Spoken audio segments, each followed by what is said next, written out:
Welcome to the Creative Corrosion Podcast. This show exists to help makers, doers, movers, and shakers bust through the rust of creative stagnation. We cover tools and mindset shifts to build the creative practice of your dreams. I'm your host, Belle McDaniel. Let's jump into this episode.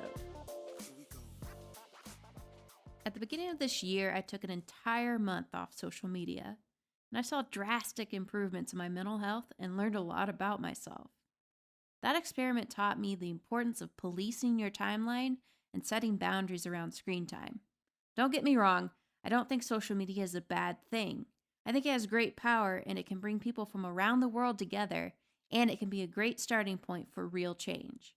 For many creatives, social media is a place to find inspiration, learn new techniques, and find collaborators. But the problem is when social media becomes a creative block. It's not hard at all to get caught up in all the never-ending noise of TikTok and Instagram and more. And if you're not intentional with your social media use, you'll get caught up in trends you don't really connect with. You'll start comparing yourselves to others' glorified online presence, and you'll start getting overwhelmed with massive information overload. If you let the fear of missing out run the show, you'll get burned out by trying to be everywhere and everything all of the time. And I found when you try to be everywhere, you end up nowhere. So how can you drown out the noise and rediscover your creative pulse? Well, I believe a great place to start is to reframe your mindset surrounding social media use. Maybe you've heard about conscious buying, or maybe you know it as voting with your dollar. Well, I first heard about conscious buying from the book Earth is Hiring by Peter Kelly, and I highly recommend that book for anyone interested in entrepreneurship or creating more meaningful work. Conscious buying has shaken corporations, and entire industries have shifted their practices to be more sustainable or ethical because of consumer influence. But what if we considered using the same concept with social media? Using our pages and stories to vote for the messaging and caliber of creativity we want to see in the world. Companies pay for our viewership and interaction in the social sphere. We hold the power to transform timelines from fear, comparison, and competition to empowered support and abundance. I mean, it's 2021, and a scarcity mindset has no place here. When you operate from a place of lack, jealousy, or competition, you show just how insecure you are in your work. The internet has opened doors all over the world, and there are plenty of walls to paint, pictures to take, and opportunities to create. After my break from social media, I decided to use my platform to support artists and creators who don't have $1,000 advertising budgets, are underrated or underrepresented. Instead of letting lesser known or local artists get buried, we should highlight their work.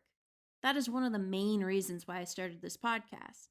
I wanted to draw attention to the brilliant creatives who inspire me, and I can't wait to share more of their perspectives in upcoming episodes. You might be wondering what conscious sharing has to do with finding inspiration, but in my opinion, it has everything to do with inspiration. When we set up the media we consume to be an environment of collaboration and support, we build communities that foster inspiration. You can't create great work with tunnel vision, and like it or not, you need the influence of others. The inspiration for my best work has always originated from the relationships I've built.